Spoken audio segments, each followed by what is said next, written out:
What do you see? I'm sure when you drive in, you see a strip mall, stores, and then a hair salon. I'm going to take you for a walk. I want you to see what I see. Come with me. I pull up every day, and first thing I see is the sign.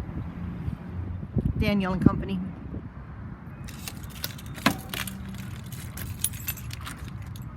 You know, when I first walk in and I see the sign, everything that we've done in the 34 years we've been open has been done, hopefully, mostly, as a democracy.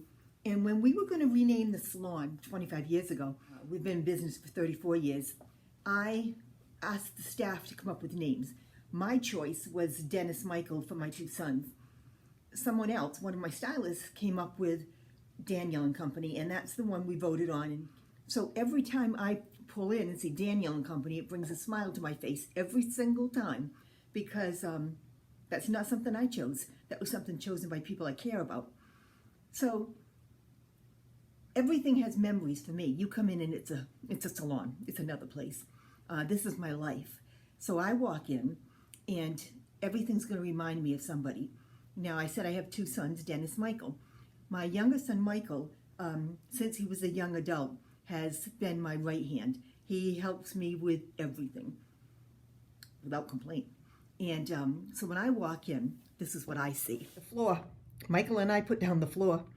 One of the great things about the salon for me has been that it's given me the opportunity to see my family more often than I probably would have, because they come into the salon. And one of the best things for me is I get to work with my niece, Kyle.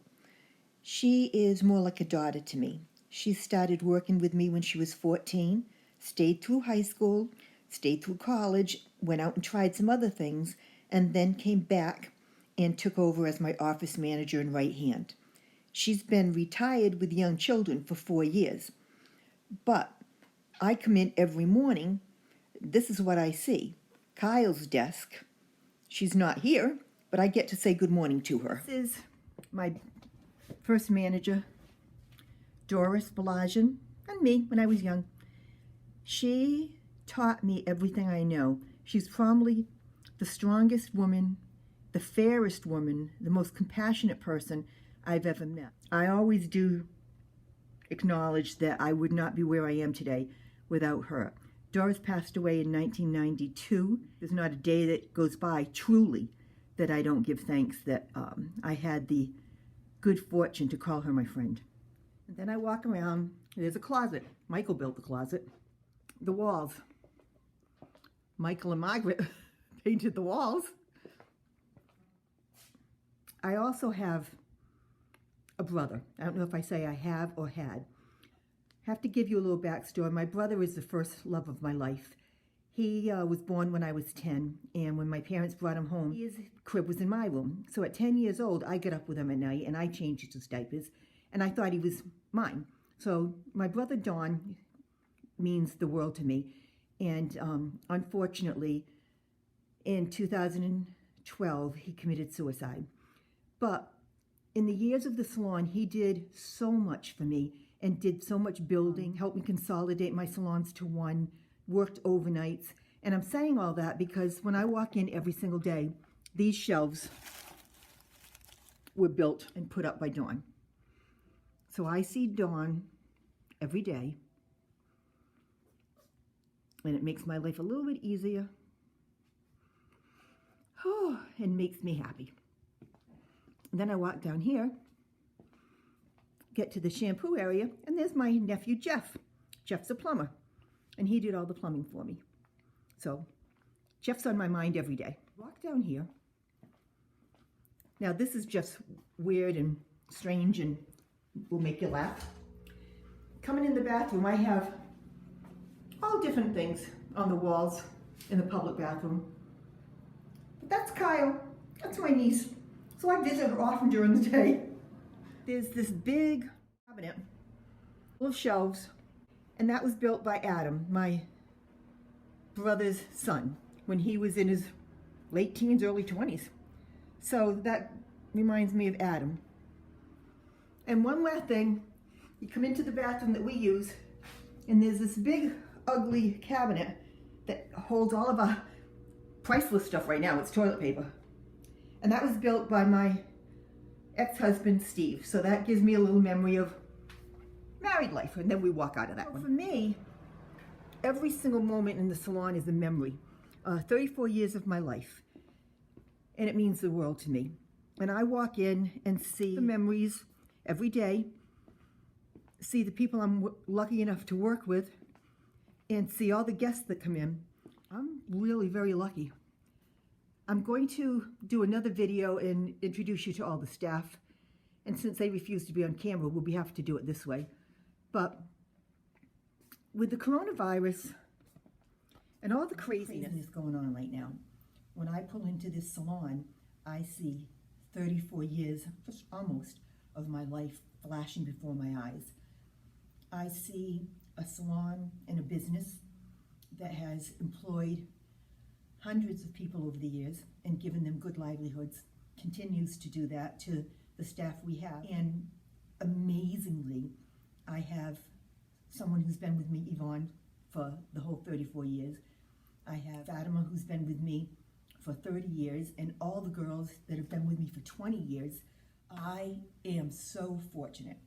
So this year, knowing that I'm ancient and we had to take a look at what we were going to do, I took a trip with Felicia, my friend. We went to Tampa to reinvent the business and become a more professional company. So we just came back from there in January and have been all excited about rebuilding or rebranding the salon, then get hit with this. It's one of the harder things that I've faced in my life.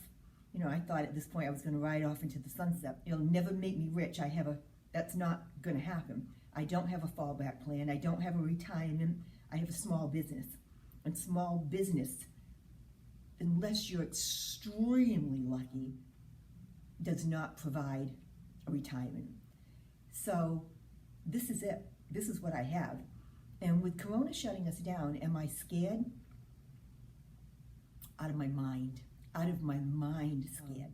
On a personal level, I'm petrified I lose the salon, my house, and in my nightmares, when my mind goes off on a tangent, I'm living in my car with a $1,000 Social Security check. When I am not panicked and not depressed, I know that's not going to happen.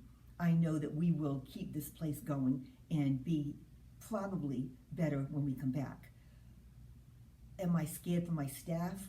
That's the biggest scare than for myself. I'm old. They're not. I want them to stay and I want them to be profitable. So while we're all scared, as a small business person, I'm scared for me, my family, and my salon family. It's a lot. Nothing we won't handle, but I wanted you to see what this place is. It's not a building. It's not a name. It's a bunch of people that I'm fortunate enough to work with and visit with when they come in every day. We have such a ball with the guests, and I look forward to saying hi to every single one of them, and I truly mean that. We laugh, we cry. I don't cry because I don't like to cry. People ask me if I had it to do again, would I? And my answer has always been absolutely not. And I truly mean that. I would not do it again. It has owned my life for 34 years. But I always follow that up with, so aren't I lucky that I don't get the choice? Because by not having the choice, I haven't missed this. Once we come out of it, I'm looking forward to seeing all of you. I want you to see my little slice of the world. And I hope you stay safe and happy and don't make yourself as crazy as my mind makes me. Take care.